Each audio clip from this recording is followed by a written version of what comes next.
Si Tuya ay isang ordinaryong gunner tulad mo hanggang sa aksidenteng isekay siya ng Diyos.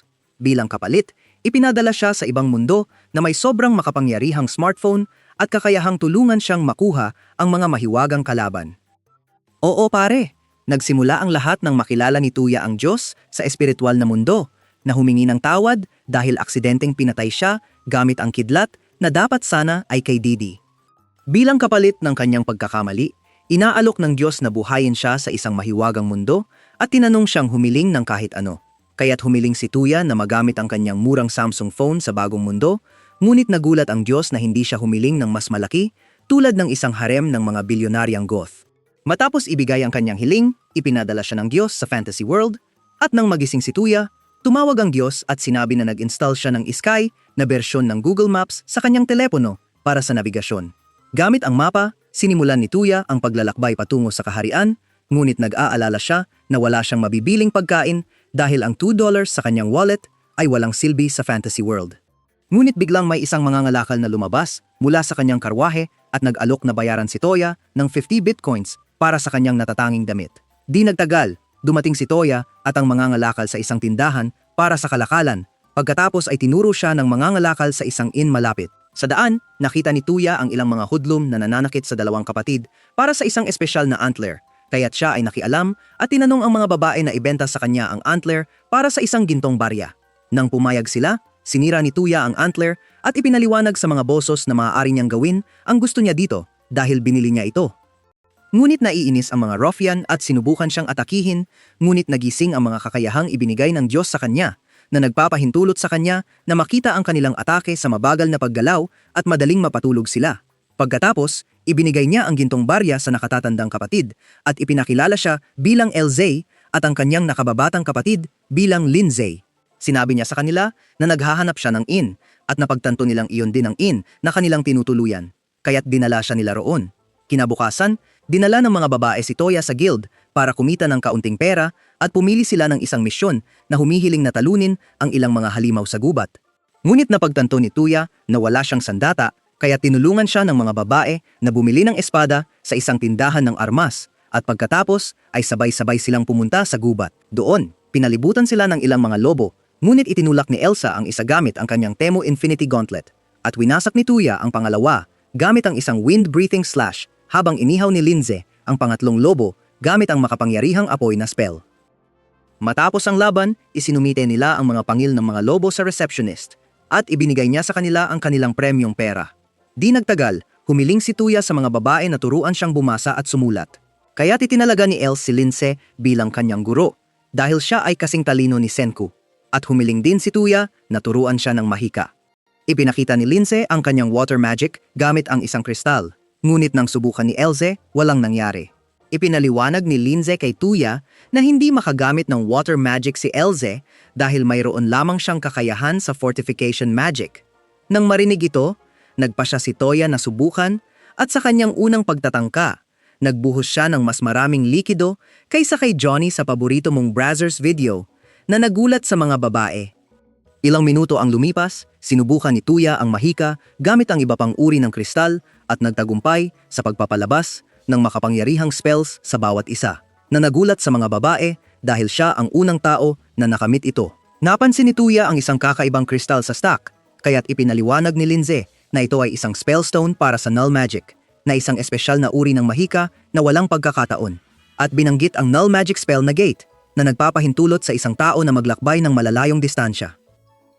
Nakita ni Tuya na kapakipakinabang ang kakayahang ito, kaya't sinubukan niya ito at biglang may lumitaw na portal sa hangin.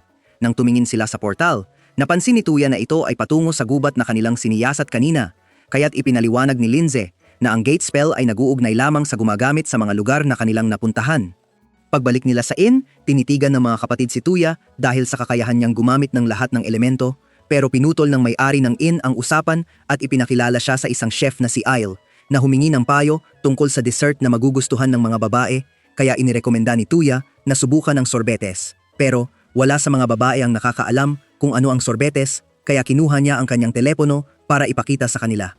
At nang tanungin nila kung ano ang telepono, nagsinungaling siya na ito ay isang mahiwagang bagay na siya lamang ang makakagamit. Gamit ang recipe mula sa ChatGPT, Pinangunahan ni Tuya ang mga babae sa paggawa ng sorbetes at lahat sila ay namangha sa lasa, kaya nagpasya si Ale na idagdag ito sa kanyang menu. Ilang araw ang lumipas, nakasakay si Tuya sa karwahe at napansin niyang natutulog si Els, kaya kinunan niya ito ng litrato para gamitin sa kanyang midnight gooning session. Dumating sila sa isang bagong lungsod at iminungkahi ni Tuya na maghanap ng inn para sa gabi dahil malayo pa ang kanilang lalakbayin bago makarating sa Royal Capital. Itinuro niya na mas mabuti sana kung nag-apply sila sa isang job listing na humihingi sa kanila na manghuli ng mga slimes sa halip na ang kasalukuyang misyon na maghatid ng liham sa Royal Capital, pero parehong tumutol ang mga kapatid dahil sa tingin nila'y nakakadiri ang mga slimes dahil natutunaw ang mga damit. Nagpasya si Elsa na kumuha ng pagkain bago pumunta sa inn at iminungkahi ni Toha na gamitin ang kanyang gate para mag-teleport sila sa inn, pero tumanggi ang mga babae na sinasabing mas mabuting mag-explore sa mga hindi pamilyar na lugar sa bagong bayan. Dahil dito, napansin ni Tuha na may gulo sa malapit at nang lumapit sila upang alamin, nakita nila ang isang samurai girl na si Yae na napapaligiran ng ilang mga hoodlum na nais ng bayad para sa kanilang mga kasama na naslimed. Habang umaatake sila, pinabagsak ni Yae ang mga ito gamit ang mabilis na galaw ng martial arts na hindi pa nakita ng mga babae at napansin ni Tuha na gumagamit siya ng jujitsu. Ngunit nagsimula ng umangal ang tiyan ni Yae kaya hinawakan niya ito at may isang hoodlum na sinubukang ambusuhin siya. Pero binalot siya ni Tuya gamit ang isa sa mga teknik ni Gera at pinadala siya sa ere gamit ang sipa. Sumali si Els sa laban sa pamamagitan ng pagbagsak ng maraming gangsters gamit ang mga galaw ni Bruce Lee, pero nagsimulang lumapit ang mga gwardiya ng lungsod kaya hinila ni Tuya si Yae at tumakas kasama ang mga babae. Dumating sila sa isang eskinita kung saan inihayag ni Yae na siya ay mula sa isang bayan na tinatawag na Yashin. At dahil si Tuya ay may dalawang pangalan din, inisip niya na mula siya roon, pero ipinaliwanag niya na siya ay mula sa ibang bansa. Tinanong niya si Ye kung bakit siya mukhang hindi matatag noong una, kaya ipinaliwanag niya na siya ay nagugutom mula nang mawala ang kanyang pondo sa paglalakbay. Nang marinig ito, pinuno nila ang kanyang mukha ng noodles habang ipinaliwanag sa kanila na siya ay naglalakbay upang pagbutihin ang kanyang martial arts dahil siya ay nagmula sa isang pamilya ng mga mandirigma. Tinanong ni Linzai kung ano ang balak niyang gawin, kaya ipinaliwanag ni Yae na balak niyang pumunta sa Royal Capital upang subukan ang kanyang lakas. At nakita ni Elsa ito bilang isang magandang pagkakataon dahil ang kanilang grupo ay pupunta rin roon para sa trabaho, kaya hiniling ni Elsa kay Yae na sumama sa kanila at pumayag si Yae. Nang tanungin ni Linzai si Tuya kung okay lang sa kanya, sinabi niyang okay lang, pero sa likod ng kanyang isip, nag-aalala siya na ang sword brain glutton na ito ay kakainin ang buong budget nila sa pagkain. Sa daan, nagulat si Tuya na ang samurai girl ay marunong din sumakay ng kabayo, kaya ipinaliwanag niya na siya ay nag-ensayo sa equestrian arts at ito ay ikinatuwa ni Elze dahil mahirap ang maglakbay nang sila lamang ni Linje. Nang marinig ito, nagsimula si Tuya na makaramdam ng kawalang kabuluhan kaya pinaalalahanan siya ng mga kapatid na siya ay isang overpowered mage na kayang gumamit ng lahat ng elemento at kahit anong null spell basta alam niya ang pangalan at mga detalye tungkol sa mga epekto nito. Habang nag-aaral si Toya ng grimoire, ipinaliwanag ni Lindsay na maraming uri ng null magic na kasing dami ng mga gumagamit nito, pero iilang tao lamang ang nakakaalam at makakagamit ng null magic. Sa libro, nakakita siya ng spell para hilahin ang mga malalayong bagay sa kanyang kamay at napagtanto niyang kapaki-pakinabang ito, kaya sinabi ni Lindsay na subukan niya ito. Nang i-activate niya ang spell, walang nangyari at ipinaliwanag niya sa mga kapatid na sinubukan niyang sorpresahin si Yue sa pamamagitan ng paghila ng kanyang katana. Ngunit nahulaan nila na masyado itong mabigat para gumana ang spell. Sa isip na ito, sinubukan niyang muli at sa pagkakataong ito, matagumpay niyang nahablot ang ribbon mula sa buhok ni Yae. Sinabi ni Linse na maaaring maging kapaki-pakinabang o nakakatakot ang spell, depende sa paggamit. Naguguluhan si Tuya, kaya ipinaliwanag ni Else na maaari itong gamitin sa pagnanakaw at pumayag si Toya, kaya nagmamakaawa sila na wag niyang subukan. Ngunit binanggit ng Bobo na maaari itong gamitin sa pagkuha ng mga plot cover at natakot sila kaya't umalis sila sa tabi niya. Habang nag-aaral sa grimoire, sinubukan ni Toya ang spell na tinatawag na long sense at nang tanungin ni Elsa kung ano ang gamit nito, ipinaliwanag niya na nakikita at naririnig niya ang mga bagay mula sa malayo kaya't nagbabala siya na huwag itong gamitin sa panghuhuli. Bigla, naamoy ni Tuya ang dugo sa malapit, kaya't sinabi niya kay Yae na magpatuloy. Sa gubat, may mga halimaw na umaatake sa mga adventurer habang pinapanood ng madilim na wizard na kumokontrol sa kanila. Ngunit dumating si Linzay at sinunog ang isa sa mga halimaw gamit ang flame spell na nagbigay daan kay Elze na pabagsakin ang iba pang mga halimaw. Sumali si Gia sa laban sa pamamagitan ng mabilis na pagputol sa maraming halimaw. Ngunit naubos ang lahat ng kanyang aura points nang matapilok siya sa isang bato at mahulog sa lupa. Sinubukan siyang atakihin ng isang halimaw, ngunit ginamit ni Tuya ang null spell para pabagsakin ang halimaw, na nagbigay daan sa kanya upang stabin ito hanggang sa mamatay. Bigla, may mga halimaw na lumitaw at nakipaglaban ng mga babae sa kanila, ngunit napansin nilang nag-iimbita ang madilim na mage ng higit pang mga lizardmen kaya't pinatulog ni Toya ito. Matapos itali ang wizard, nagpasalamat ang mga adventurers sa grupo ni Toya sa kanilang pagliligtas, ngunit bigla silang nakarinig ng tinig na humihingi ng tulong sa kanilang karwahe, kaya't nagmadali sila roon at nakita ang isang batang babae na umiiyak sa kanyang butler na sinaksak. Tinanong ni Tuya si Linje na gumamit ng healing magic sa kanya, ngunit ipinaliwanag niya na hindi niya siya masasalba sa ganitong paraan dahil may nakatusok na arrow sa kanyang katawan. Gayunpaman, ginamit ni Tuya ang telepathic drawing spell na Eyeports upang hilahin ang arrow sa kanyang mga kamay, at pagkatapos ay gumamit ng light magic upang pagalingin ang matandang butler na nagdulot ng kasiyahan sa lahat. Di nagtagal, nagpasalamat ang butler na si Lime kay Tuya sa kanyang pagliligtas at ipinakilala ng kanyang amo ang kanyang sarili bilang anak na babae ng Duke, si Suwa, ngunit naguguluhan si Tuya kung bakit lahat ay yumuyuko sa kanya, kaya't ipinaliwanag ni Lindsay na siya ang pamangkin ng hari. Humiling si Lime kay Tuya at sa kanyang grupo na bantayan sila sa natitirang bahagi ng kanilang paglalakbay kapalit ng magandang gantimpala at pumayag silang lahat. Di nagtagal, nakarating sila sa kabisera ng kaharian ng Belfast, Alepis, na kasingganda ng Asgard. Sa wakas, narating nila ang palasyo, kung saan nagpasalamat si Sway's father Alfred kay Tuya sa pagliligtas sa kanyang anak na babae. Makalipas ang ilang sandali, tinanong ni Tuya si Alfred kung alam niya kung sino ang mga umatake, at ipinaliwanag niya na sila ang kanyang mga kalaban na gumagamit ng mga hindi tapat na taktika upang subukang alisin siya sa kapangyarihan. Ipinahayag niya na ang kanyang asawa, si Ellen, ay bulag, at ang kanilang mga pagtatangkang gumamit ng healing magic upang iligtas siya ay nabigo, kaya't nais niyang matutunan ni Sue ang espesyal na magic ng kanyang lolo na maaaring mag-alis ng mga karamdaman mula sa mga tao. Gayunpaman, napagtanto ng mga babae na kayang hawakan ito ni Toya, kaya't dinala nila siya sa silid ni Ellen at ginamit niya ang null spell upang ibalik ang kanyang paningin na nagdulot ng masayang muling pagkikita kasama ang kanyang pamilya. Bilang gantimpala, ibinigay ni Alfred kay Tuya ang sapat na pera upang bumili ng 4 na Tesla Cybertrucks at ilang medalya na nagpapakita na sinusuportahan ng kanyang dukado ang kanilang grupo. Matapos umalis sa Manor, nagpasya si Yae na sumali sa grupo ni Tuya at masayang tinanggap siya ng mga kapatid. Di nagtagal, naglalakad si Tuya at ang mga babae sa bayan at iminungkahi ni Elze na mamili muna bago umuwi, kaya't pumayag ang lahat.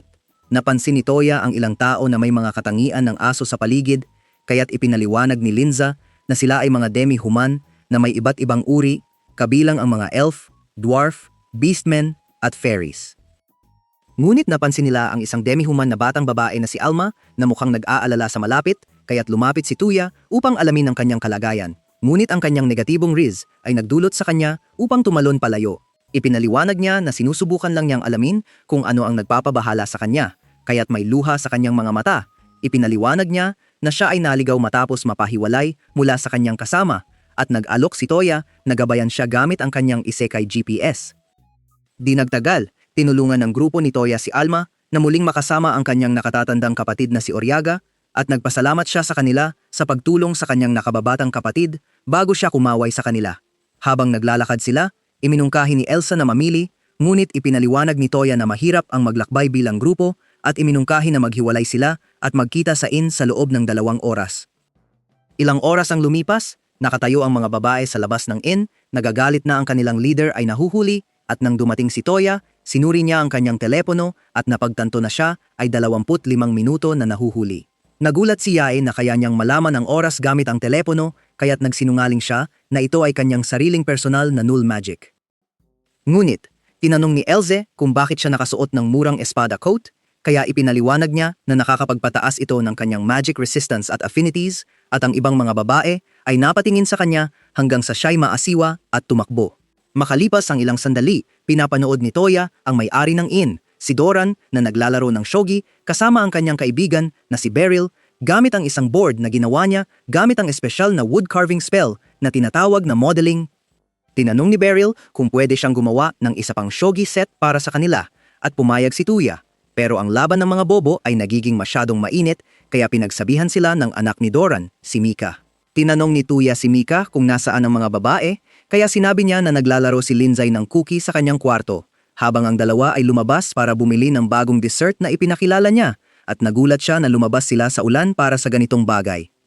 Dumating sina Yae at Elza na may dalang mga snack packs, at humiling si Elza kay Tuya na dalhin ang isa sa mga packs sa Duke, kaya pumayag siyang gawin ito.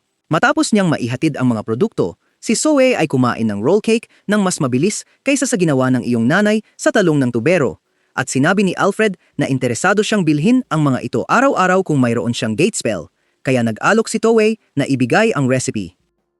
Ipinakita rin ni Alfred ang interes sa shogi board na ginawa ni Toya, kaya ipinaliwanag ni Toya na ito ay isang laro para sa dalawang manlalaro kung saan sinusubukan ng isang manlalaro na hulihin ang hari ng kalaban, at nagpasya si Alfred na makipaglaban sa kanya. Habang naglalaro, nahumaling si Alfred sa estruktura ng militar ng laro at nagsimulang magmakaawa si Sue na makipaglaro pero hindi siya pinansin kaya nagsimula siyang mang-abala kay Tuya.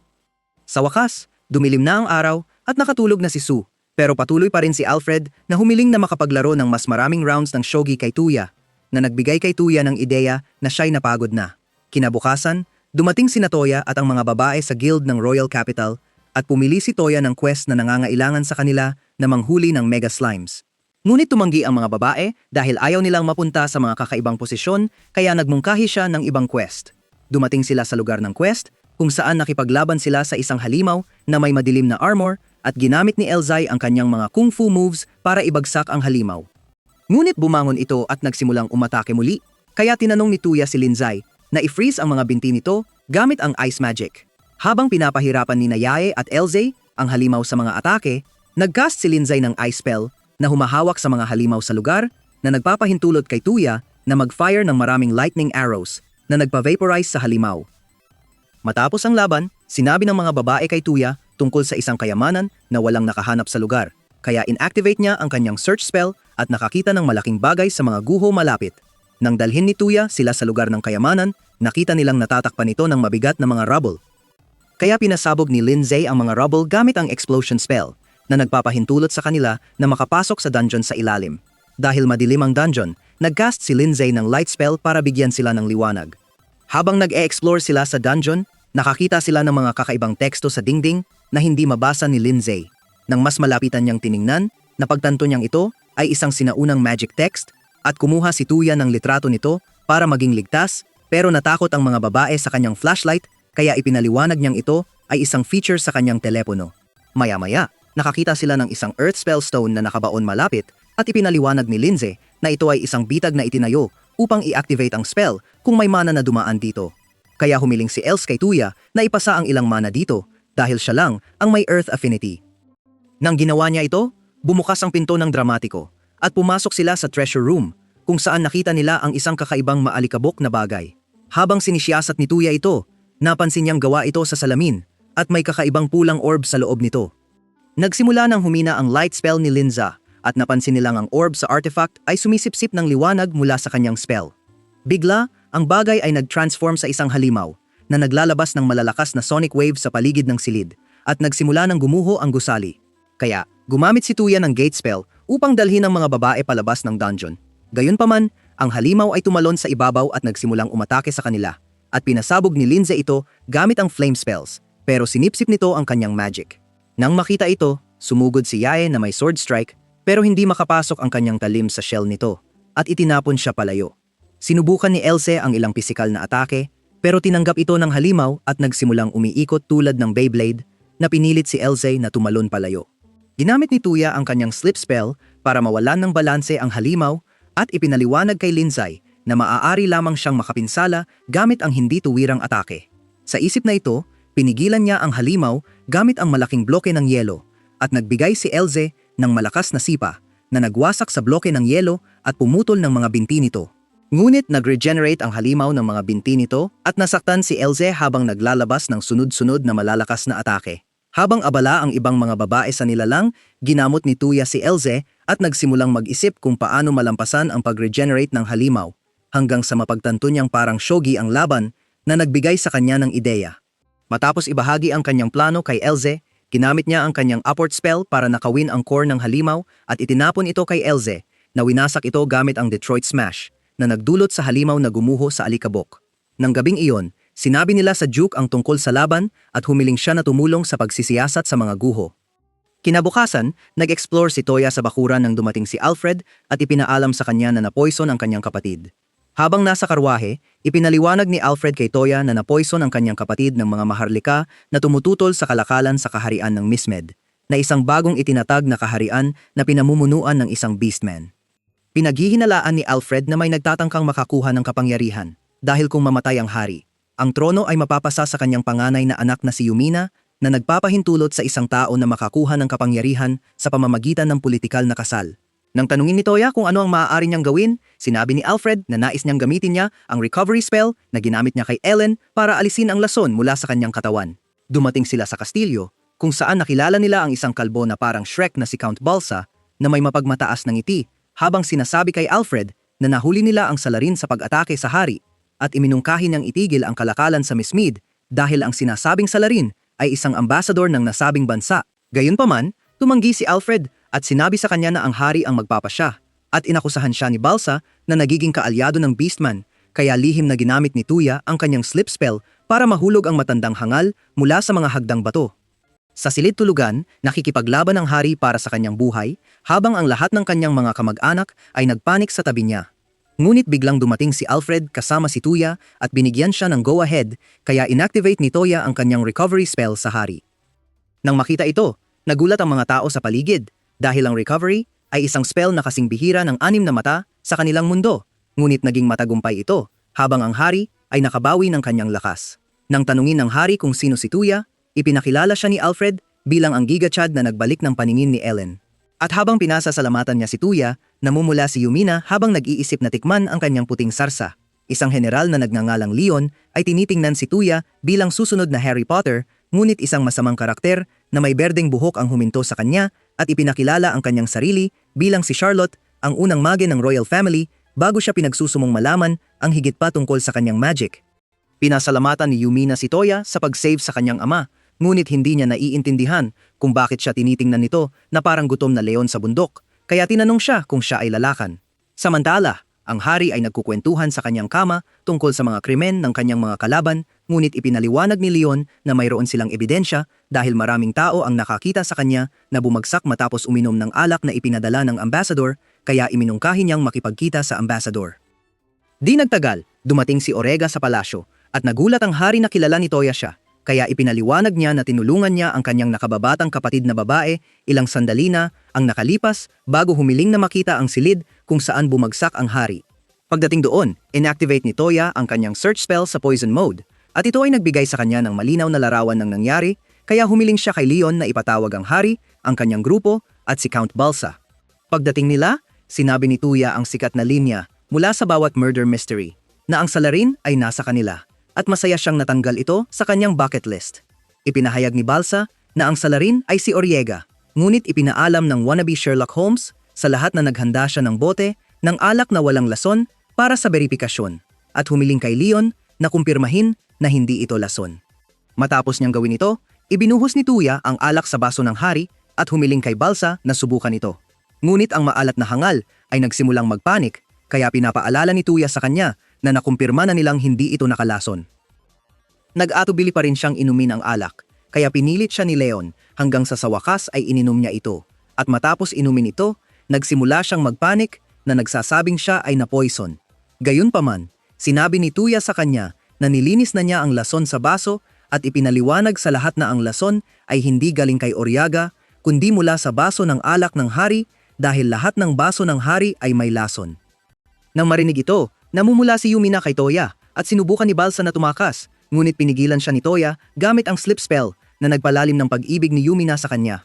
Kaunting sandali pagkatapos, pinasalamatan ng hari si Toya sa pag-save sa kanyang buhay, ngunit hindi makatiis si Yumina sa Sigma energy ni Toya, kaya sinabi niya sa kanyang mga magulang na nais niyang pakasalan siya, na nagdulot sa kanya na ibuhos ang kanyang tsaa.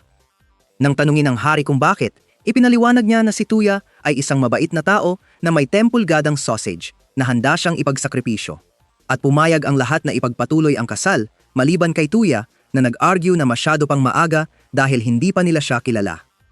Ngunit ipinaliwanag ng hari na alam ni Yumina na mabuti siyang tao dahil mayroon siyang kakayahang tinatawag na mystic eyes of intuition na nagpapahintulot sa kanya na makita ang karakter ng isang tao. Binanggit ni Tuya na hindi pa siya nasa tamang edad, kaya nagpa siya ang hari na maglaan ng 2 taon para makilala siya at pagkatapos ay magdedesisyon siya kung itutuloy ang kasal o hindi. Nang pumayag si Tuya, pinasigla ng reyna si Yumina na gamitin ang lahat ng kanyang OnlyFans tactics para mapanalunan ang puso ni Tuya, kaya hinawakan niya ang kamay nito at ngumiti habang sinasabi niyang inaasahan niya ito. Makalipas ang ilang sandali, nagpapahinga si Tuya sa kama nang makatanggap siya ng tawag mula sa Diyos na bumati sa kanya sa kasal, ngunit nagreklamo siya na ayaw niyang ituloy ito. Kaya ipinaalam ng Diyos sa kanya na ito ay isang polygamous na mundo kung saan maaari siyang mag-asawa ng maraming asawa na gusto niya. Kinabukasan, si Yumina ay nakayakap sa braso ni Tuya sa dining table, ngunit nagulat ang mga babae na iniwan sila ni Tuya para magpakasal sa isang blonde na mababa. Kaya ipinakilala ni Yumina ang kanyang sarili at sinabi na mananatili siya sa kanila mula sa araw na iyon. Ipinaalam niya rin na plano niyang magparehistro sa guild at sumama sa kanila sa panghuhuli ng mga halimaw, at sinubukan ni Tuya na ipaalala sa kanya na siya ay isang prinsesa, ngunit sinabi niyang huwag siyang tawaging ganon. Habang nagbibiruan sila, tinanong ni Else kung magiging hari si Tuya pagkatapos ng kasal, ngunit namula si Yumina habang ipinaliwanag niyang ang kanilang anak ang magiging tagapagmana ng trono. Di nagtagal, nag-explore sila sa gubat at tinawag ni Yumina ang ilang mga lobo at inutusan silang hanapin ang kanilang mga target, kaya humiling si Toya na turuan siya ng summoning magic pagkatapos ng misyon. Bigla, may mga halimaw na unggoy na lumabas, kaya pinigilan ni Toya ang isa gamit ang slip spell at pinaputok ni Yumina ang isang arrow direkta sa pangalawa na nagbigay daan kay Yae na putulin ang ulo ng pangatlong halimaw. Pagkatapos, sinunog ni Lindsay ang marami sa kanila gamit ang flame spell at sinubukan ng kanilang mga kasama na makaganti, ngunit pinigilan ni Tuya ang isa gamit ang kanyang slip spell at tinamaan ni Els ang kanyang kasama gamit ang isang brutal na suntok. Habang dumarami ang mga halimaw, sabay na naglabas ng lightning at fire spell sina Yumina at Lindsay at winasak ang lahat ng natitirang halimaw. Makalipas ang ilang sandali, tinuruan ni Yumina si Tuya ng summoning magic at matagumpay niyang nasummon ang isang puting tigre. Ngunit nanginginig sa takot si Yumina habang sinasabi sa kanya na nasumon niya ang pinakamataas na uri ng hayop na tinatawag na Heavenly Beast. Humiling ang hayop na maglagay siya ng kaunting magic dito upang subukan ang kanyang kakayahan. Ngunit nang gawin niya ito, ang kanyang napakalakas na kapangyarihan ay nagpapatumba sa tigre. Nang magkamalay ang tigre, humiling siyang pangalanan siya upang makumpleto ang gawain, kaya pinangalanan niya siyang Kohaku at siya ay nag-transform sa cute na anyo ng pusa. Kinabukasan, si Toya ay nakasakay sa karwahe kasama ang mga babae, ngunit lahat sila ay malungkot, kaya pinapaalala niya sa kanila na ito ang kanilang unang misyon mula nang sumali si Kohaku.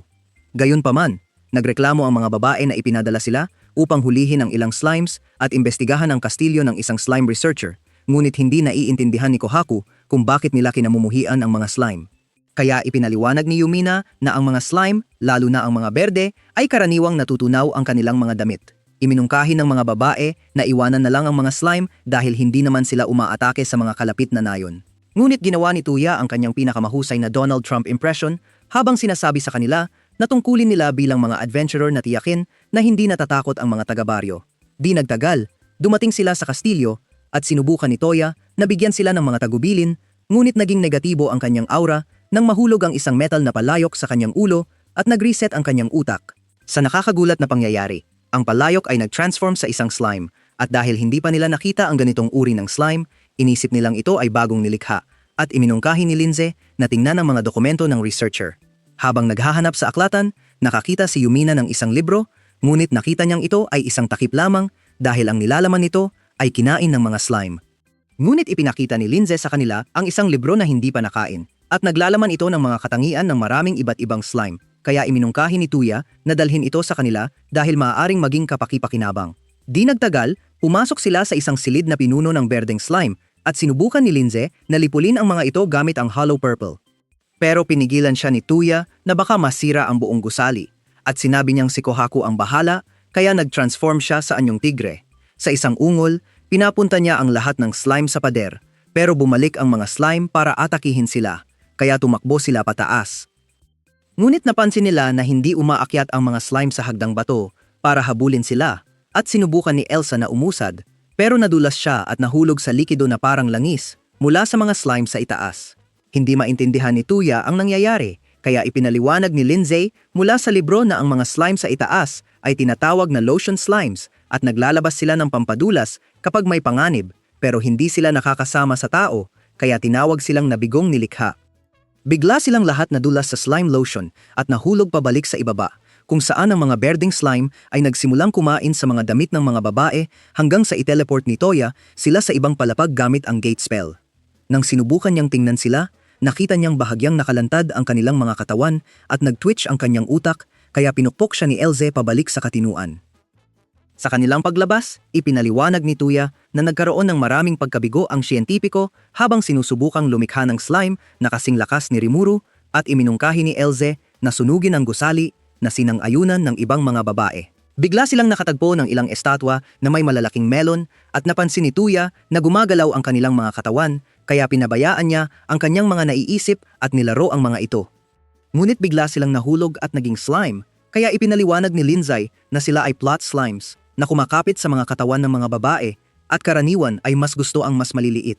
Sa puntong iyon, 2 plot slime ang tumalon upang atakihin si Lindsay, kaya pinaslang niya ang mga ito gamit ang wind spell at ipinaliwanag kay Toya na ang kanyang mga marshmallow ay patuloy na lumalaki. Pagkatapos, pumasok sila sa silid ng siyentipiko kung saan nakahiga ang kanyang bangkay sa lupa at nakakita si Tuya ng tala na nagsasabing nagtagumpay siya sa paggawa ng kanyang pinakamataas na nilikha. Biglang dumating ang ilang slime at nag-transform sa mga babaeng walang damit, kaya tinakpan ng mga babae ang mga mata ni Tuya at inatake siya. Di nagtagal, sinunog ng mga babae ang gusali at napagtanto ni Toya na ang tanging nais ng mga siyentipiko ay tamasahin ang pagtanggap ng haktua mula sa kanyang harem ng slime girls. Pero naisip niyang ito ay bobo. Tinanong ni Kohaku kung pwede silang mag-explore sa bayan ng tao, kaya hinawakan niya siya habang naglalakad sa kalye at nakakita sila ng isang batang babae na umiiyak para sa kanyang nanay. Ngunit ibinaba ni Tuya si Kohaku sa harap niya, kaya siya ay huminahon at ginamit ni Tuya ang isang upgraded na bersyon ng search ability upang matukoy ang lokasyon ng kanyang nanay. Matapos niyang maipadala siya sa kanyang nanay, ipinaliwanag ni Tuya kay Ye na ginamit niya ang enchant spell upang pagsamahin ang kanyang search spell at ang kakayahan ng kanyang smartphone, na nagpapahintulot sa kanya na maghanap ng kahit ano sa mundo. At humiling si Ye na gamitin ito sa paghahanap sa kanyang kapatid. Sa diner, tinanong ni Tuya siya kung bakit nais niyang hanapin ang kanyang kapatid, kaya ipinaliwanag niya na hindi niya siya nakita sa mahabang panahon.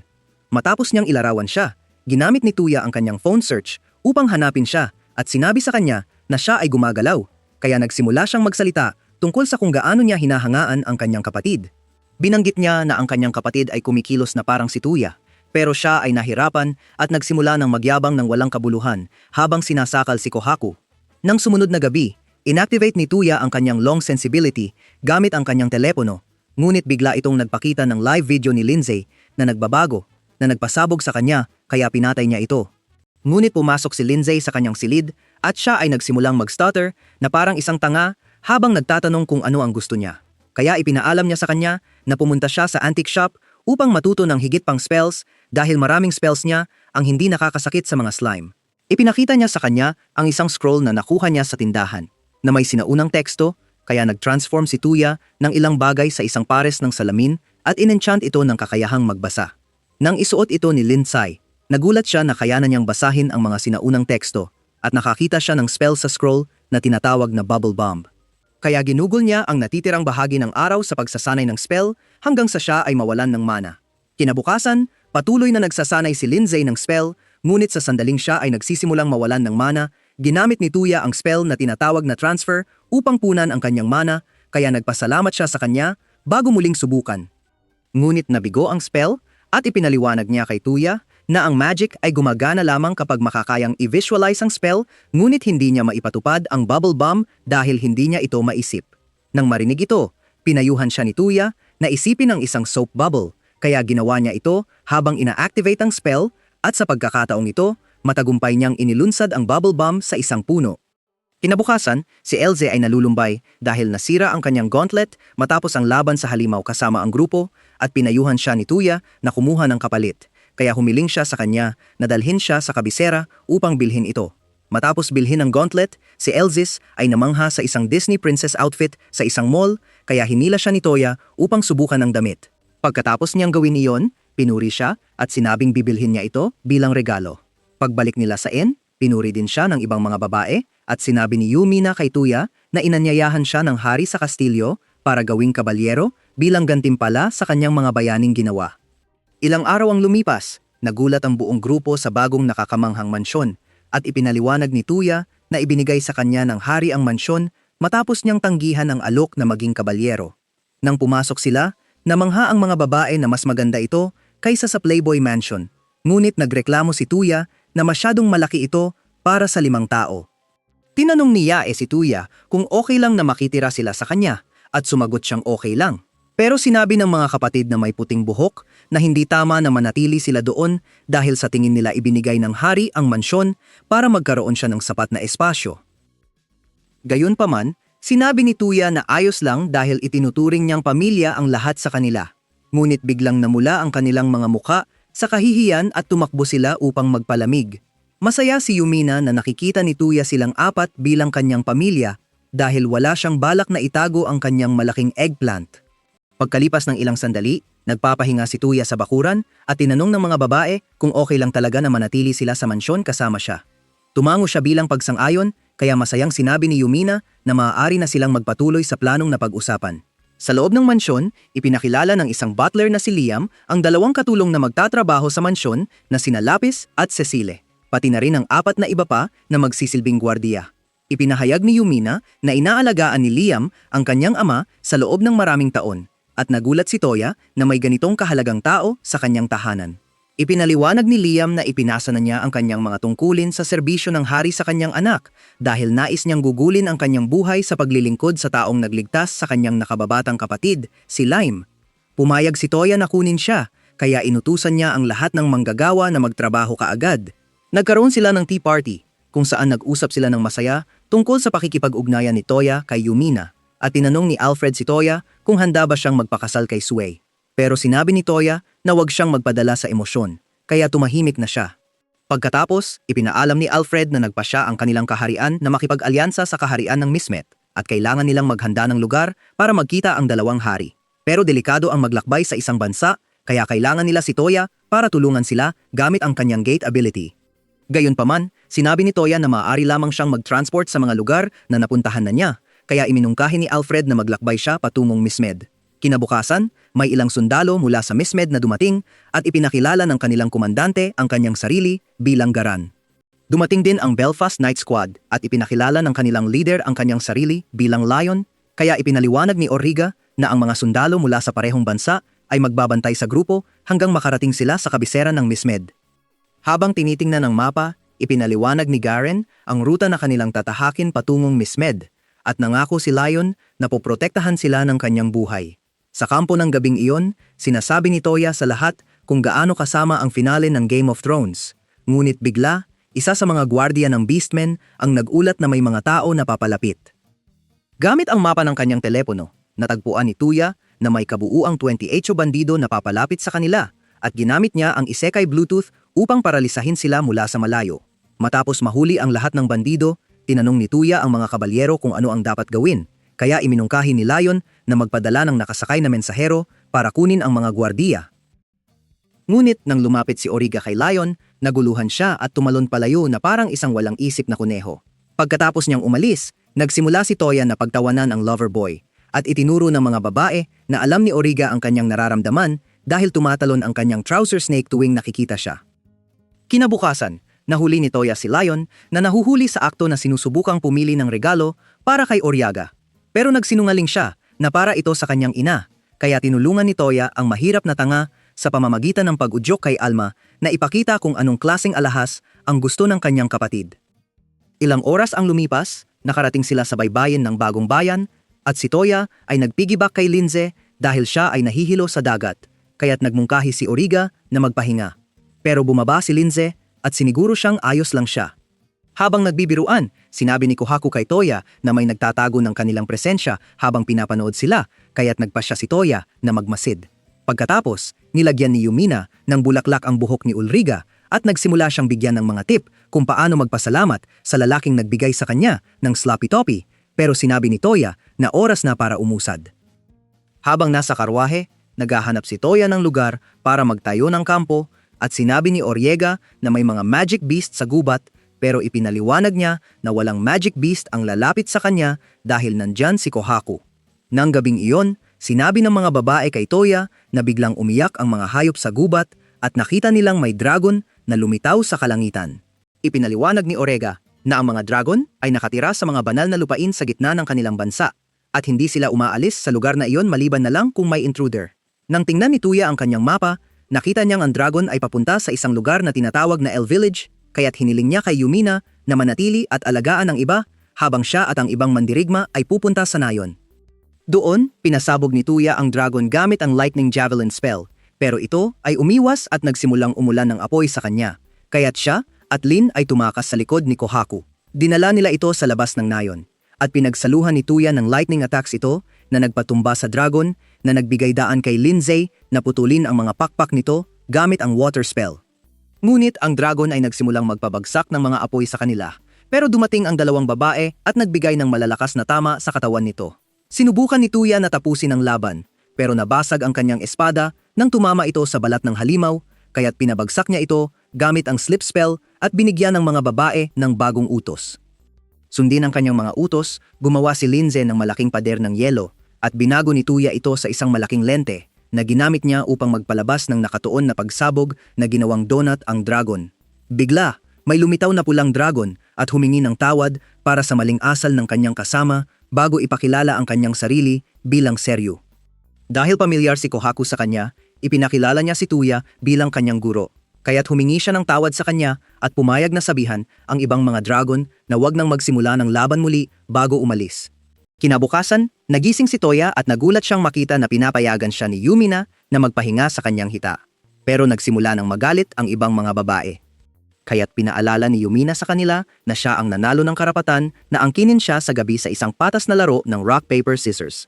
Habang pinapanood ang lahat na nagtatrabaho, sinabi ni Lion kay Garen na nagulat siya na tinalo ni Toya ang dragon ng mag-isa at nagcast ng recovery magic sa lahat sa apektadong nayon. Ngunit sinabi ni Garen na mas nagulat siya na ang koponan ni Toya ay nagdo-donate ng mga mahalagang bahagi ng dragon para sa muling pagtatayo ng nayon sa halip na magpusta sa mga karera ng manok. Nagpasalamat ang punong nayon, si Solem, kay Toya para sa kanyang mga makabayang pagsisikap at ibinigay sa kanya ang isa sa mga pangil mula sa bangkay ng dragon upang gamitin sa paggawa ng kapalit para sa kanyang nasirang sandata. Ngunit napansin ni Tuya na ito ay nakakagulat na magaan. Pagkatapos, ibinigay sa kanya ni Solem ang isang talim na nakuha nila mula sa mata ng dragon. At ito ay nagpabalik sa alaala ni Tuya ng isang sandali sa laban kung saan may talim na lumipad mula sa wala at tumusok sa dragon sa mata. Pagkatapos, sa karwahe, tinanong ni Toya si Kohaku kung may iba pang tao na naroroon sa kanilang laban sa dragon. At inamin niyang nakaramdam siya ng 2 tao sa loob ng mga puno, pero hindi niya sinabi sa kanya dahil akala niya mga taga-nayon sila. Dumating sila sa royal capital ng Nismedi Birge at pumunta sila sa silid ng trono, kung saan pinuri ng hari ang mga tagasunod sa matagumpay na pagbabantay sa grupo patungo sa kanilang lungsod. Tinanong niya ang tungkol sa dragon na napatay, kaya't ipinaliwanag ni Yumina na ang grupo ni Tuya ang gumawa nito bago ipakilala ang kanyang sarili bilang prinsesa ng Belfast. Nagulat ang hari at nang tanungin niya kung bakit siya naroon, sinabi niya na ang alyansa ng kanilang kaharian sa Mesmid ay talagang mahalaga sa kanila, bago ibigay sa kanya ang isang liham na isinulat ng kanyang ama. Ngunit, ang hari, si Arnold, ay labis na naiintriga sa katotohanang tinalo ni Tuya ang isang dragon na hinamon siya sa isang duelo. Sa arena, ipinaliwanag ng tagapayo ni Arnold, si John, kay Tuya na si Arnold ay isang battle junkie na palaging humahamon sa mga taong sa tingin niya ay malakas at pinapagana siyang talunin ang kanilang hari. Habang kumukuha ng posisyon ang mga mandirigma, in-announce ng opisyal na magpapatuloy ang laban hanggang may makakuha ng nakamamatay na sugat o umamin ng pagkatalo. Bagamat pinapayagan ang paggamit ng mahika, ipinagbabawal ang mga ataking nakatuon sa kalaban. Nagsimula ng magyabang si Haring Arnold tungkol sa balak niyang talunin si Toya. Pero pagdating ng laban, inactivate ni Toya ang kanyang slip spell at bumagsak ang hari na parang tanga. Dahil nanalo si Toya sa duelo, nagsimula siyang umalis. Pero tinawag siya ni Arnold at humiling ng rematch ng walang slip spell. Sa kanilang pangalawang laban, nagbanggaan ang mga kahoy na espada nila at sinubukan ni Toya na mag-cast ng sand spell, pero itinulak siya ng hari. Ngunit ang atake ay isang bluff lamang at nang sinubukan niyang talagang umatake, mabilis na umiwas si Arnold at inatake siya mula sa likod, pero nakaiwas din si Toya. Namangha ang hari na nakaiwas si Toya sa kanyang atake at nagulat ang mga babae nang malaman nilang may null magic spell si Arnold. Ipinaliwanag niya kay Toya na ang kanyang null magic, Axel, ay nagpapataas ng kanyang agility. Pero hindi niya ito ma-activate ng tuloy-tuloy dahil kumakain ito ng maraming mana at umamin si Toya na kahangahangang spell ito. Pero nagulat si Arnold nang i-activate ni Toya ang spell at naglaban sila sa isang mabilis na laban ng espada. Ngunit pinabilis ni Toya ang laban sa pamamagitan ng paglalagay ng boost spell sa kanyang Excel Magic. Nagbanggaan sila ng ilang segundo bago ni Toya na checkmate ang hari at lahat ay pumalakpak para sa makapangyarihang Giga Chad kasama na ang hari. Kinabukasan ng gabi, lahat ay nag-enjoy sa isang royal party at nakilala ni Lion si Toya para tanungin kung nasaan si Origa. Pero sinabi ni Toya na wala siyang ideya. Pero napansin nilang lahat ay nakatingin sa isang bagay malapit at nang lumapit sila, nakita nilang suot ni Origa ang isang damit na mas maganda pa kaysa sa Met Gala outfit ni Sabrina Carpenter. Dumating si Arnold at sinabi kay Toya na bagay sa kanya ang suot na Miss Met outfit at ipinakita rin ng mga babae ang kanilang magagandang damit kaya kumuha siya ng litrato gamit ang kanyang telepono. Natakot ang mga gwardya at naglabas ng kanilang mga espada pero tinawag sila ni Arnold na huminto at tinanong kung ano ang telepono kaya ipinaliwanag ni Toya na ito ay isang device na makakapag-capture at makakapag-save ng mga bagay. Tinanong ni Arnold kung makakakuha rin siya ng mga litrato at kinumpirma ni Toya na magagawa niya iyon basta't may piraso ng papel na maililipat dito. Ipinakita ni Toya gamit ang isang piraso ng papel at labis na humanga si Arnold sa litrato kaya humiling siya kay Toya na iguhit din siya. Matapos matugunan ang kahilingan ng hari, humiga si Toya na pagod sa pasilyo pero biglang dumating ang isang naglalakad na teddy bear at dinala siya sa isang silid kung saan nakilala niya ang isang eleganteng babae na tumingin sa kanya dahil sa pagkatalo niya sa dragon. Ipinakilala niya ang sarili bilang isang elder ng fairy folk na si Lynn at ang kanyang teddy bear ay si Paula at sinabi niyang mahigit 600 taon na siya. Tinanong ni Toya kung ang teddy bear ay isang summoned beast pero ipinaliwanag niya na ito ay isang regular na teddy bear na gumagalaw lamang dahil sa kanyang null magic na tinatawag na program. Nang tanungin ni Toya kung ano ang ginagawa nito, sinabi niyang kaya nitong gawing gumalaw ang isang di nabubuhay na bagay at sumunod sa ilang utos. Upang ipakita ito, ginamit niya ang kanyang mahika upang ipagalaw ang isang upuan patungo sa kanya matapos umupo dito. Pero nang tanungin niya kung kaya niyang ipalipad si Paula, sinabi niyang hindi ito posible dahil ang program ay para lamang sa simpleng mga utos. Muling ipinakita ni Toya ang kanyang kakayahan sa pamamagitan ng paggamit ng program spell upang ipagalaw ang upuan. At sinabi niyang kaya niyang gamitin ang lahat ng elemento ng mahika. Kaya nangako siyang papayagan siyang tuklasin ang kanyang hairy cookie kung magiging apprentice siya, pero agad siyang tumanggi. Kinabukasan, ginamit ni Toya ang kanyang gate spells upang dalhin ang mga babae sa unang destinasyon. Gumamit si Lindsay ng kanyang water slicer spell upang hiwain ang dragon tooth sa maliliit na piraso, kaya ginamit ito ni Toya upang gumawa ng baril na may mga bala. Sa daan pa uwi, sinabi ni Kohaku kay Toya na may mga tao na nanonood sa kanila mula sa tuktok ng isang tore malapit, kaya ginamit niya ang Excel upang lumapit sa kanila at tinanong kung sino sila, pero gumamit sila ng flashbang upang makatakas. Ngunit natagpuan ni Toya sila gamit ang kanyang phone tracker at mabilis na nahabol sila bago sila pabagsakin gamit ang rubber bullets. Matapos silang itali, sinubukan ni Toya na hanapin ang isa sa kanila para sa mga sandata, pero ang kanyang mga kamay ay tumama sa ilang masasarap na oranges at napagtanto niyang sila ay sina Lapis at Cecile.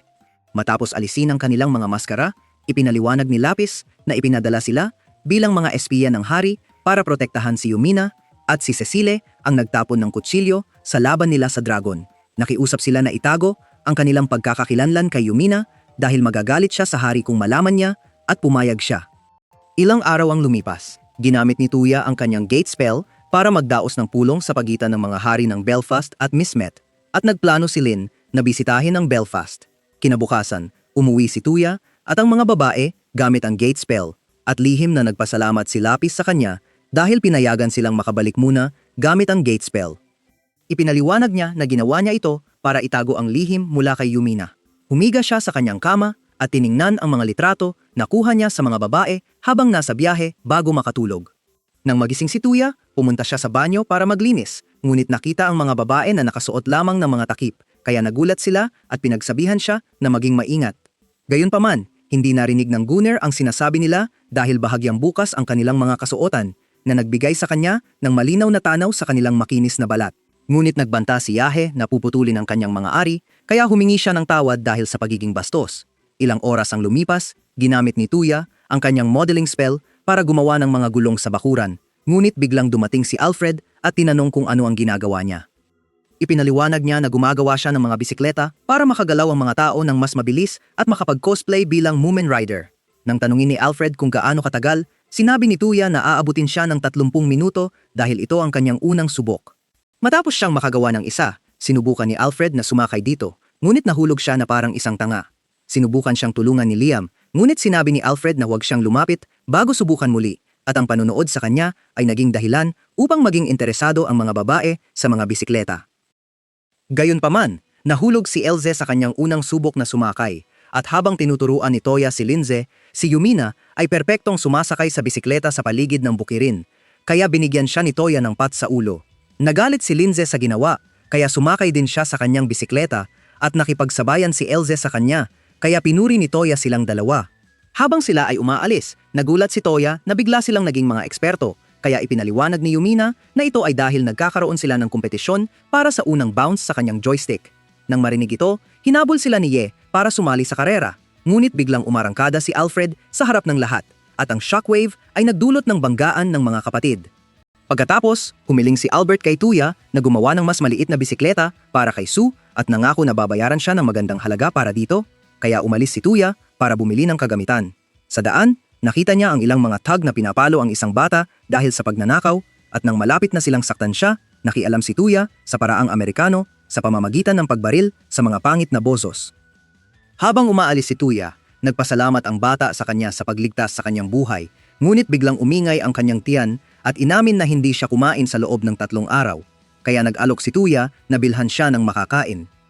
Ngunit habang tumatakbo siya patungo kay Tuya, lumipad ang kanyang sombrero na nagpakita ng kanyang mahabang buhok na nagbigay kay Tuya ng ideya na siya ay isang babae at ipinakilala niya ang kanyang sarili bilang Ren. Kaagad pagkatapos, si Ren ay abala sa pagkain ng mga merienda at tinanong ni Tuya kung saan siya nakatira, kaya ipinaliwanag niya na natutulog siya sa mga parke at madidilim na eskinita dahil wala siyang tahanan. Nang tanungin niya tungkol sa kanyang mga magulang, ipinaliwanag niya na hindi na bumalik ang kanyang ama matapos umalis 1 taon na ang nakalipas para labanan si Tsukuna, at namatay ang kanyang ina kaagad pagkatapos niyang ipanganak. Nang marinig ito, pinatpat ni Tuya ang kanyang ulo habang inaalok siya ng pagkakataong magtrabaho sa kanyang lugar at nangako na hindi na siya kailangang mag-alala tungkol sa pagkain o pera, ngunit itinakda niyang hindi na siya muling magnanakaw, kaya pumayag siyang lumipat sa kanya. Ilang oras ang lumipas. Nagsuot si Ren ng kasuotan ng katulong sa bahay na nagpasabik sa lahat ng mga babae, at ipinaliwanag ni Liam na kailangan niyang tawagin si Tuya na master dahil isa na siyang manggagawa niya, bago siya kinuha ni Cecile para sanayin. Nang sumunod na araw, nagre-relax si Tuya sa bayan kasama sina Yumina at Sua at nakita ng mga babae si Alma sa malapit, kaya tinawag siya ni Tuya. Nang makipagkita siya sa kanila, ipinakilala siya ni Yumina kay Sui at ipinakita ni Tuya sa kanila na si Lion ay nasa isang date kasama si Orega, kaya nagmadali ang mga abala sa kanila. Habang nagmamasid sila, napansin nilang nahihirapan si Lion pero hindi lubos na nauunawaan ni Sui ang sitwasyon, kaya ipinaliwanag ni Tuya na gustong hawakan ni Lion ang kamay niya pero wala siyang lakas ng loob. Nagalit si Yumina at tinanong kung bakit hindi na lang basta kinukuha ng mga lalaki ang kamay ng mga babae, kaya ipinaliwanag ni Tuya na nakakahiya iyon. Pumasok ang mga nagmamahalan sa isang restaurant at napagtanto ng mga babae na mahuhuli sila kung susundan sila sa loob, kaya humingi sila ng tulong kay Toya. Nagreklamo siya na ayaw na niyang ipagpatuloy ang pagmamasid, pero sinabi ni Alma na ito na ang unang pagkakataon na makakakuha ng pagkakataon ang kanyang kapatid sa loob ng maraming taon, kaya inactivate niya ang kanyang long sense spell na nagpapakita ng live video ng date ni na Lion at Origa sa kanyang telepono. Habang pinapanood sila, masaya si Alma na mukhang masaya ang kanyang kapatid at nagsimula ng mag-usap ang mga prinsesa tungkol sa kanilang mga plano na mag-date. Gayunpaman, lumabas ang mga nagmamahalan mula sa restaurant at sinubukan ni Alma na habulin sila pero natamaan siya ng isang lalaking nakasuot ng balabal. Nang tingnan nila siya, nakita nilang si Arnold ang lalaki at sumali siya sa kanila sa pakikinig sa date, kaya tinanong ni Toya kung anong ginagawa niya roon. Ipinaliwanag ni Arnold na madalas siyang bumibisita sa bayan para magpahinga at pinuna niya si Lion dahil hindi siya matapang na yakapin si Auriga sa kanilang date. Bigla, may mga thug na nang bully sa isang mangangalakal, kaya tumayo si Lion at sinaway ang mga bastos na iyon, at nagsimula ang mga babae na purihin siya bilang bagong Jon Snow. Gayunpaman, naglabas ang mga thug ng mga kutsilyo para saktan siya at napagtanto ni Toya na mahuhuli siya kung lalabas siya para iligtas siya, kaya naglagay siya ng maskara at pinatulog ang mga masamang tao kasama ang Beast King. Sa kasamaang palad, nakita ni Lion ang kanyang pangit na disguise, kaya sinaway niya si Lion dahil hindi siya seryoso sa pagpapahayag ng kanyang nararamdaman kay Orega at matapang niyang sinabi na gusto niyang makipag-date kay Orega. Gayunpaman, inihayag ni Toya na nandoon si Orega sa likod niya at nang tumingin siya sa kanya, pumayag siyang maging girlfriend niya, kaya lahat ay nagdiwang na parang nanalo siya ng Ballon d'Or. Pagbalik nila sa bahay, dumating si Lynn kasama si Charlotte at ipinaliwanag na pumunta siya para magsaliksik ng ilang bagay. Kaya ipinakilala siya ni Toya kay Yumina at ipinakita niya ang kanyang mga pakpak ng diwata para patunayan ang kanyang pinagmulan. Sinabi ni Lynn na nandito siya para pag-usapan ang crystal monster na nakalaban nila sa mga guho at ikinuwento kung paano siya at ang kanyang grupo ay nakatagpo ng katulad na halimaw matapos itong pumatay sa isang partikular na nayon. Ibinigay niya sa kanya ang isang drawing habang inihahayag na nahulog ito mula sa isang bitak sa langit, pero nagulat si Tuya na iba ang hugis nito kumpara sa nakalaban niya. Matapos bigyan sila ng karagdagang impormasyon tungkol sa halimaw, ipinaalam niya kay Tuya na mananatili siya sa kanyang mansyon at humingi ng tulong na dalhin siya sa Ishin gamit ang gate kapalit ng pagtuturo sa kanya ng null spell na may kakayahang magbasa ng isip na tinatawag na recall. Pinangunahan niya si Tuya sa paggamit ng recall spell kay Yae, at matapos makakuha ng malinaw na tanaw kay Ishin, dinala niya sila roon gamit ang gate. Tinanong ni Tuya si Lin tungkol sa lokasyon ng Neria Ruins na nais niyang bisitahin, pero sinabi niyang hindi niya alam at ipinagpalagay ni Yae na alam ng kanyang ama, kaya hinila siya ni Lin upang makilala ang kanyang tatay. Dumating sila sa gilid ng isang bangin at ipinaalam ni Yae sa kanila na ang magandang bayan sa ibaba ay ang kanyang bayan, o Edo. Habang naglalakad sila sa kalye, tinanong ni Tuya si Yae kung may hari ang Ishin, kaya ipinaliwanag niya na technically totoo iyon dahil bawat rehiyon ay pinamumunuan ng isang lord at ang lord ng Oedo ay isang lalaking nagngangalang Tokugawa. Hindi naiintindihan ng mga babae kung bakit ang mga tao sa paligid ay nakasuot ng mga kahoy na tsinelas, kaya ipinaliwanag ni Tuya sa kanila na ito ay isang tradisyonal na sapatos na tinatawag na geta at namangha si Yae na alam niya ang napakaraming tungkol sa kanyang kultura kahit na siya ay isang banyaga. Nang dumating sila sa bahay ni Yae, sinalubong siya ng kanyang kapatid na si Ayane ng mainit na yakap at tinawag ang kanilang ina. Naniyakap din si Yae bago itanong tungkol kay Tuya at sa iba pa. Ipinaliwanag ni Yae na sila ang kanyang mga kasama na tumulong sa kanya sa maraming paraan, kaya yumuko ang kanyang ina at si Ayane bilang pasasalamat. Nang tanungin niya tungkol sa kanyang ama, ipinaalam ng kanyang ina na sumama siya kay Tokugawa sa labanan-laban sa isang hukbo na tinatawag na Takadas na nagmobilisa ilang araw na ang nakalipas. Gayunpaman, ibinaba ni Ayane ang hindi magandang balita na hindi pabor ang laban sa kanila dahil ilang araw na lang ay babagsak na ang kanilang kuta. At nang tanungin ni Yae ang tungkol sa kanyang ama at kapatid, tahimik silang yumuko sa kalungkutan, kaya humiling si Yae kay Tuya na gamitin ang recall muli. Agad siyang pumayag na tulungan siya at nagpasya si Lin na ipagpaliban ang kanyang misyon para tumulong din. Kaya nangako si Tuya sa ina ni Yae na ibabalik niya ang kanyang asawa at anak. Pagkatapos, dinala ni Tuya sila sa gubat at habang tinitingnan ang kanyang telepono, sinabi niya kay Yae na ligtas ang kanyang kapatid na nagpasaya sa kanya. Nagpasya si Yae na dapat silang magmadali upang tulungan siya, pero pinigilan siya ni Lin at pinaalala sa kanya na delikado ang paglalakbay dahil sobrang pagod na ang kanyang mga pakpak para dalhin sila roon na nagpasimulang magpabigat sa kanyang kalooban. Ngunit sinabi ni Toya na gagamitin niya ang kanyang long sense para iskan ang lugar mula sa malayo at pagkatapos ay lalaktawan doon gamit ang gate. Kapag nakapasok na siya sa fortress, ikokonekta niya ang spot na iyon gamit ang gate muli. Sumasang-ayon si Lin na ito ay isang ligtas na plano, kaya nagteleport siya doon, ngunit nakita ang mga sundalong kaaway na nagmarch patungo sa fortress na parang mga zombie. Sa fortress, isang sundalo ang nagsabi kay Jutaro, ang kapatid ni Yae, na hindi nila kayang pigilan ang kaaway dahil patuloy silang nagre-respawn kapag pinatay nila ang mga ito. Ngunit binanggit din niya ang isang bulong-bulungan na humihinto ang mga halimaw kapag nabasag ang kanilang maskara. Nang sandaling iyon, pumasok si Tuya sa pamamagitan ng portal at sinubukan ni Jutaro na basagin ang kanyang walang laman na ulo. Iniisip na siya ay isang Trojan horse, ngunit ipinaliwanag ni Tuya na siya ay kaibigan ni Yae na dumating upang tulungan siya. Nang banggitin niyang nandyan si Yae, humiling si Jutaro na makita siya, kaya binuksan ni Tuya ang gate, na agad na tinakbo ni Yae bago niyakap ang kanyang kapatid. Nang dumating ang iba, tinanong ni Jutaro kung sino sila. Kaya ipinakilala ni Yae ang mga ito bilang kanyang maaasahang kasama bago nagtanong tungkol sa kanilang ama. At sinabi ni Jutaro na huwag mag-alala dahil siya ay kasalukuyang nagbabantay kay Lord Tokugawa. Naramdaman niyang nakahinga siya ng maluwag, ngunit napansin ni Toya na puno ng mga sugatang tao ang silid, kaya gumawa siya ng isekai Wi-Fi connection gamit ang kanyang telepono na nagpapahintulot sa kanya na sabay-sabay na pagalingin silang lahat. Tinanong ni Tuya ang tungkol sa mga maskara ng demonyo na suot ng mga sundalong kaaway. Ngunit sinabi ni Jutaro na hindi siya masyadong nakakaalam tungkol dito maliban sa bulong-bulungan na humihinto ang mga halimaw kapag nabasag ang mga maskara. Gayunpaman, nagpasya si Tuya na alisin ang lahat ng maskara ng sabay-sabay. Kaya tinukoy niya ang lokasyon ng lahat ng sundalong kaaway gamit ang kanyang telepono at nagpadala ng sunod-sunod na lightning spells na tumatarget sa mga eksaktong lokasyong iyon na matagumpay na nagpabagsak sa lahat ng mga undead na halimaw. Hindi nagtagal, nagkita ang grupo kay Lord Takagawa na nagpasalamat sa kanilang tulong at nagtanong tungkol kay Tuya. Kaya ipinakilala siya ni Yumina bilang kanyang gwardiya at magiging asawa. Habang sinusubukan ni Tuya na itanggi ito, binigyan siya ng Blondie ng isang bombastic side-eye na nagpasilent sa kanya. Tinanong ni Tuya ang tungkol sa hukbo ng Takeda.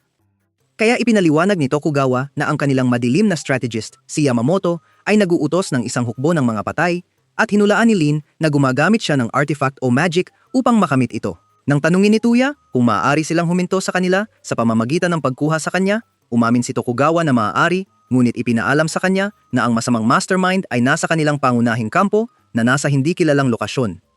Ngunit biglang may isang ninja girl na tumalon sa silid at ibinigay kay Tokugawa ang isang lihim na mensahe bago ipinakilala ang kanyang sarili bilang si Tsukubaki, isang tagapaglingkod ng isa sa mga pangunahing general ng Takeda na si Kosaka. Habang binabasa ang mensahe, ipinaalam ni Tokugawa sa kanila na ang iba pang mga pangunahing general ng Takegawa ay itinapon sa isang underground prison at nais ni Kosaka na iligtas sila sa pamamagitan ng paghinto sa masamang mastermind. Ipinapaalam ni Tsukubaki sa kanila na si Kosaka ay nagpapanggap lamang na naglilingkod kay Yamamoto sa pag-asam na maibalik ang angkan ng Takeda at tumanggi si Tokugawa na tumulong dahil wala siyang obligasyon. Ngunit sinabi ni Toya na iwanan ito sa kanya. Pinapaalala ni Tokugawa sa kanya na siya ay papasok ng direkta sa mapanganib na kampo ng kaaway, kaya nagpasya si Toya na samantalahin ang invisibility spell ni Lin at pumunta roon kasama siya at Tsuubaki. Nang dumating sila sa kampo ng kaaway, inihagis ni Lin ang kanyang invisibility spell kay Toya at sinubukan niyang makapasok sa kanilang fortress gamit ang gate, ngunit hindi ito nagtagumpay. Kaya ipinaliwanag ni Lin na nag-set up sila ng barrier sa loob upang harangan ang anumang hindi pamilyar na puwersa mula sa pagpasok. Nagsuggest si Tuya na i-transport si Tsuubaki sa halip dahil isa siya sa kanilang tao, ngunit biglang nag-umpisa si Lin na maglaro sa kanilang mga plano, kaya binangga siya ni Tuya sa ulo. Ilang minuto ang lumipas, dumating sila sa bilangguan, at pinalaya ni Tuya si Kosaka at ang iba pang mga general bago sinabi ang kanyang plano na hulihin si Yamamoto. Sinubukan ni Tuya na subaybayan si Yamamoto, ngunit hindi ito nagtagumpay dahil sa barrier, kaya ginabayan siya ng mga general sa talisman, itinaas ito, at sinira niya ito gamit ang isang putok ng baril bago winasak ang lahat ng mga masked soldiers sa paligid gamit ang lightning spells. Pagkatapos, nag-transport si Toya sa kanila sa base ni Yamamoto at sinubukan ng isang general na atakihin siya, ngunit isang possessed na bersyon ni Lord Takeda ang humadlang sa kanila. Ngunit pinatay ni Toya siya sa pamamagitan ng pagbaril sa kanyang maskara at nang magsimula si Yamamoto na magmonolog tungkol sa kanyang susunod na malaking masamang plano, kinuha niya ang artifact ng masamang moron at sinira ito na nagdulot kay Yamamoto na magpulbos. Kinabukasan, nagpaalam si Yae sa kanyang mga magulang at nagtransport si Tuya sa kanyang grupo sa isang magandang dalampasigan. Habang naglalaro ang mga babae, natagpuan ni Tuya ang lokasyon ng mga guho na plano nilang tuklasin, ngunit iminungkahi ni Els na bumalik sa Belfast upang bumili ng mga swimsuit bago bumalik sa dalampasigan.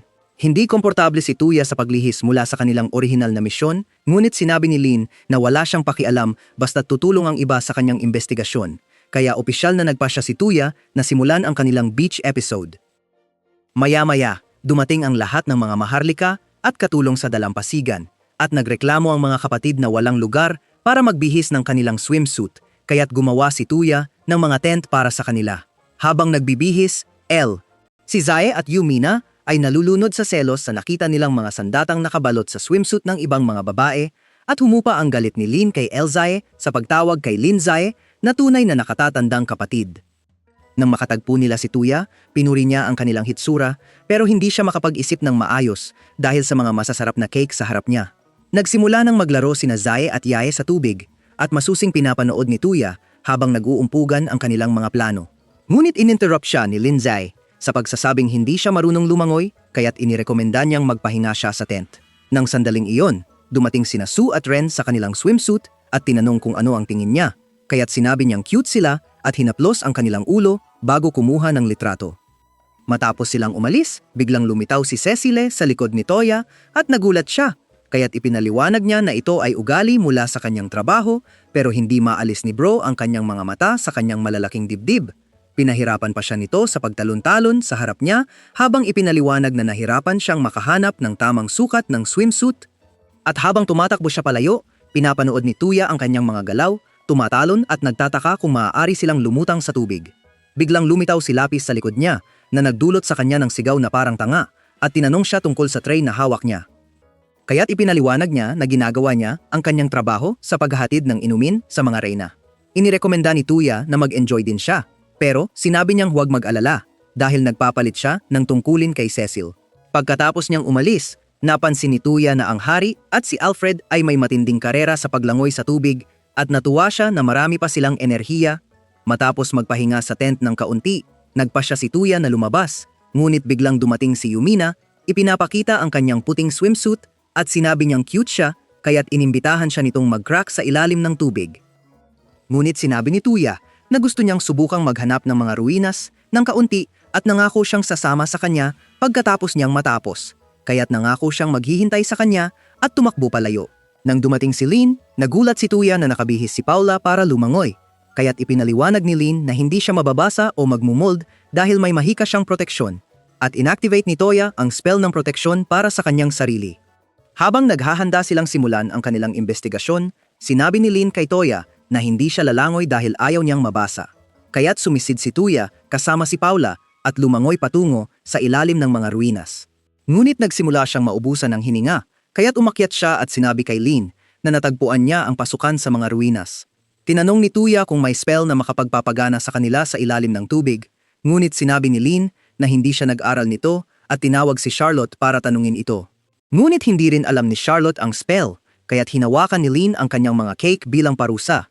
Ngunit inihayag ni Kohaku na may espiritu na makakapag-solve ng lahat ng kanilang problema.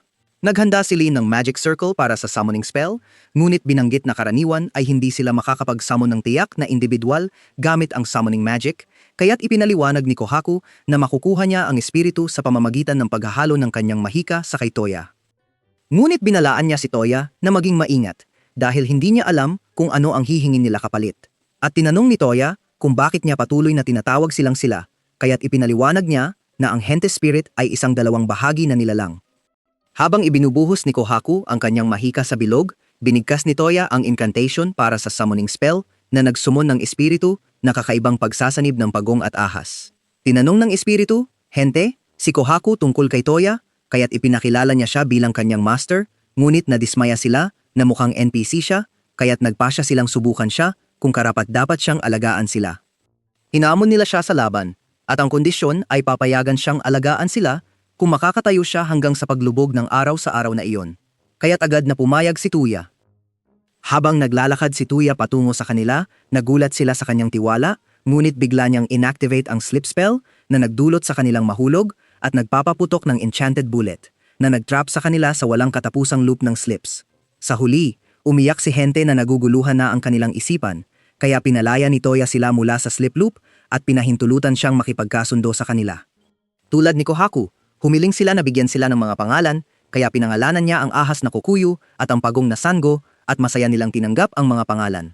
Gayunpaman, ipinaalam ni Kohaku sa kanila na ang kanilang kasalukuyang anyo ay magdudulot ng problema kay Toya, kaya nag-transform sila sa isang portable na bersyon at nangako na magiging kapaki-pakinabang sa kanya. Pagkatapos, nakipagkita si Toya sa mga babae na inakusahan siyang naggogoon sa kanilang mga swimsuit photos at sinubukan niyang itanggi ang mga akusasyon, ngunit bumagsak ang kanyang telepono at ipinakita ang larawan ni So at Ren sa kanilang mga swimsuit. Sa kabila nito, pinili ni Yumina na maniwala sa kanya at hinila siya patungo sa dagat kung saan naglaro siya kasama ang iba pang mga babae. Kinagabihan, tinakpan ni Kokuyu at Sango si Toya ng barrier na nagpapahintulot sa kanya na maglakad ng malaya sa ilalim ng tubig patungo sa mga guho. Doon, nakakita siya ng kakaibang bagay at nang ibuhos niya ang magic dito, bigla siyang nailipat sa isang kakaibang gubat kung saan nakilala niya ang isang batang babae na nagngangalang Francesca na walang suot na pang-ibaba sa hindi malamang dahilan.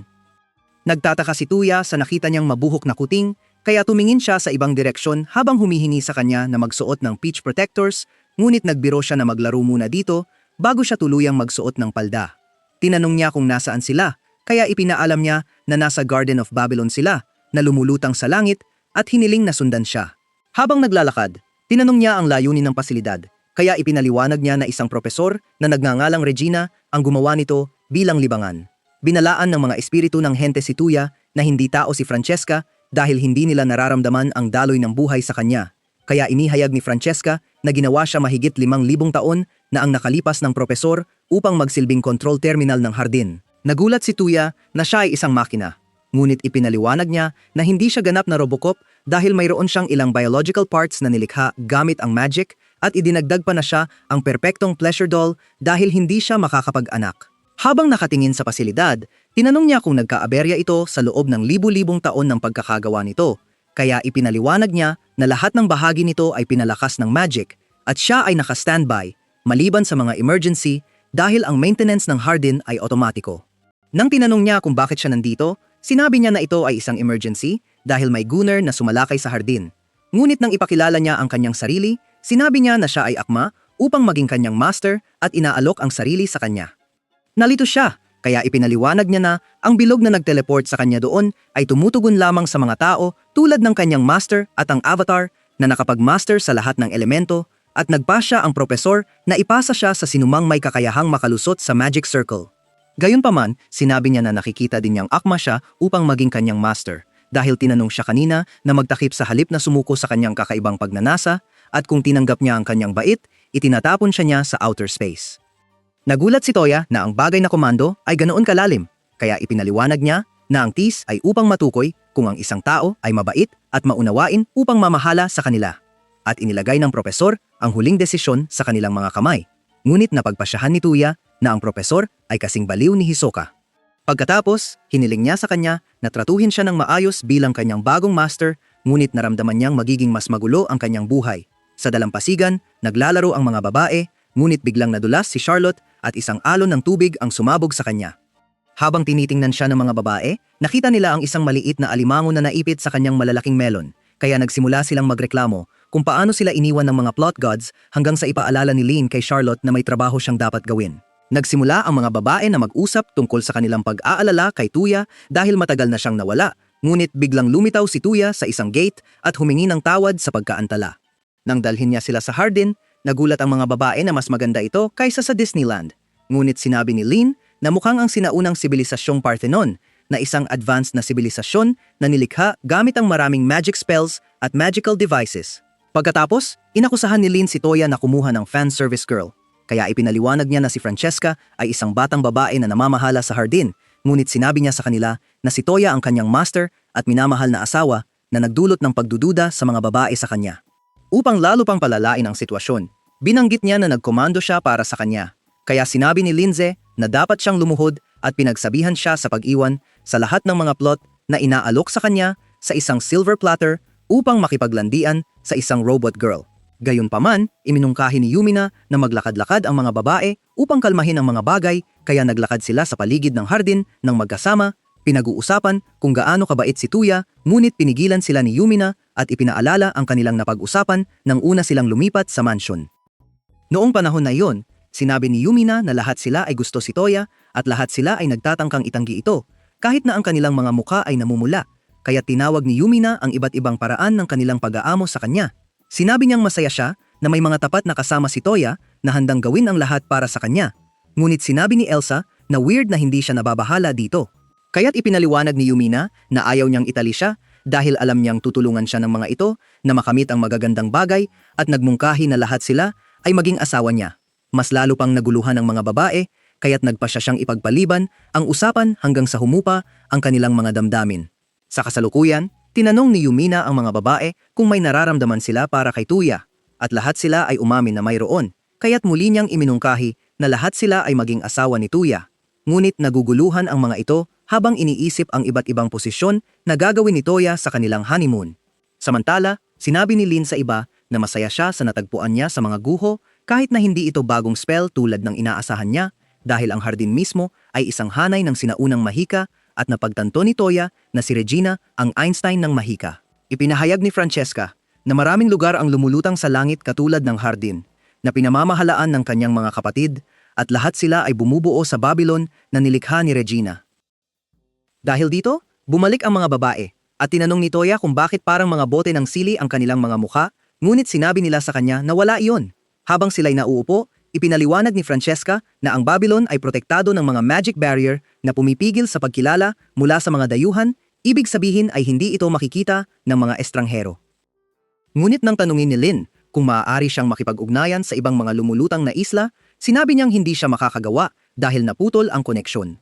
Iminungkahi ni Lindsay na subukan gamit ang smartphone ni Toya, ngunit nang subukan niya, walang nangyari, kaya't napagpasyahan ni Lynn na ang tanging paraan upang mahanap ang bawat Babylon ay ang maghanap ng kanilang mga teleportation circles. Nang tanungin ni Lynn kung ano ang maaari nilang gawin kay Francesca, tinanong ni Toya si Francesca kung ano ang gusto niya at sinabi niyang gusto niyang manatili sa kanya. Ngunit bago iyon, kailangan niyang kumpletuhin ang kanyang pagpaparehistro bilang kanyang master.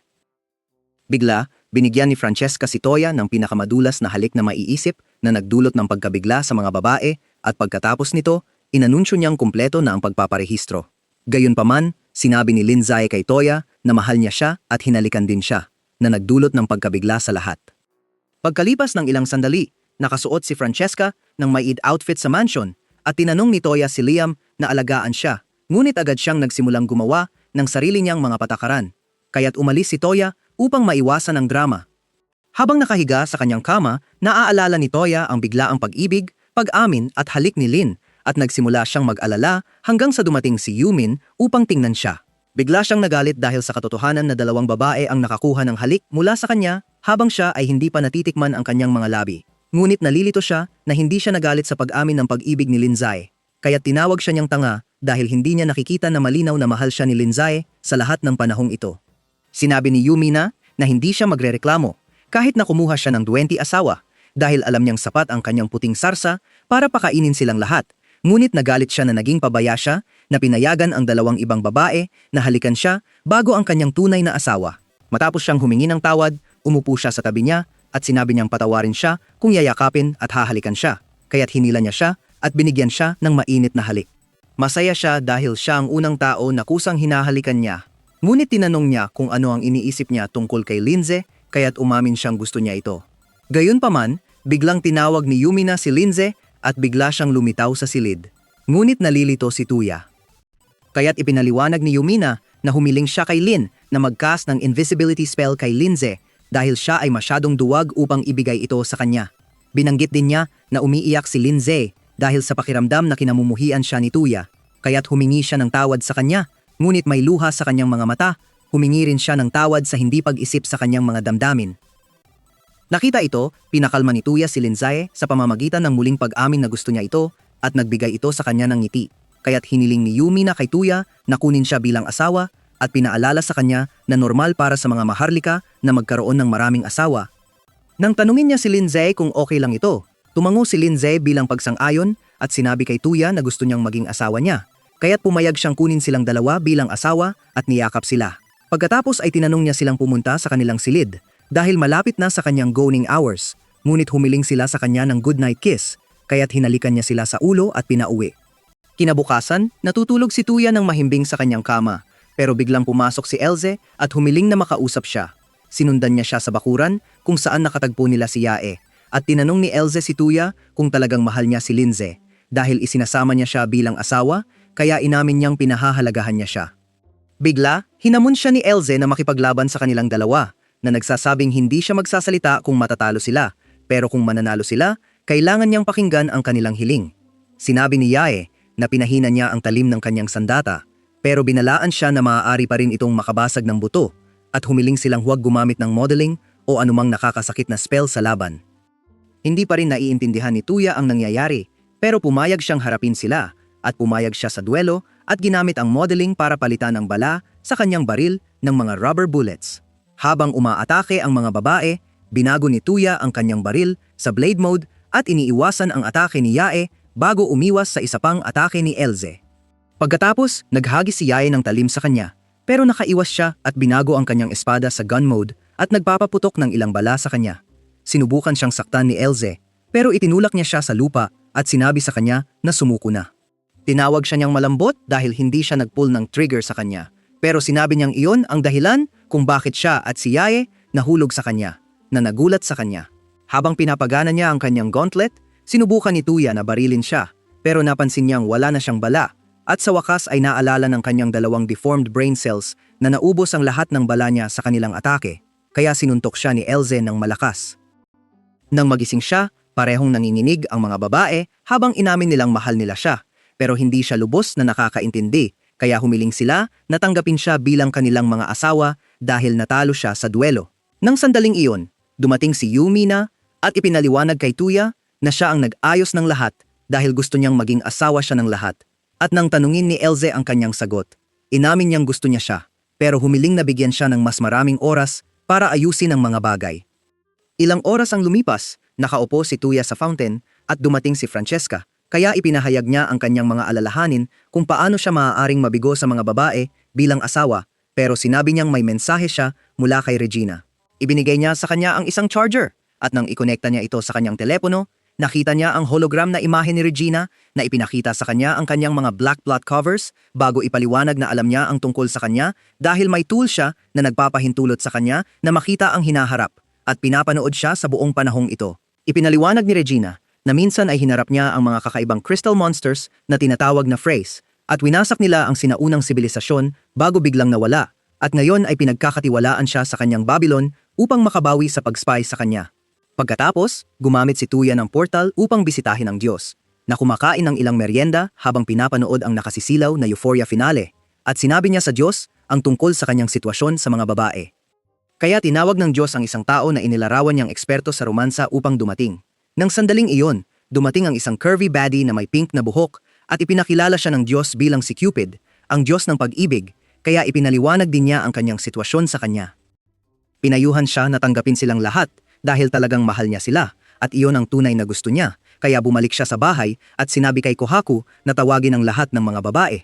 Nang dumating sila, sinabi ni Tuya sa kanila na hindi siya mag-aasawa sa kanila at nagsimula silang magpanik, kaya ipinaliwanag niya na sa huli ay pakakasalan niya silang lahat, pero hindi pa ito mangyayari dahil hindi pa siya handa na kunin ang responsibilidad para sa kanila. Masaya silang tinanggap ang kanyang alok at humiling na selyuhan ang kasunduan ng halik, pero nang subukan niyang halikan si Elze, siya ay naguluhan at sinuntok siya sa tiyan.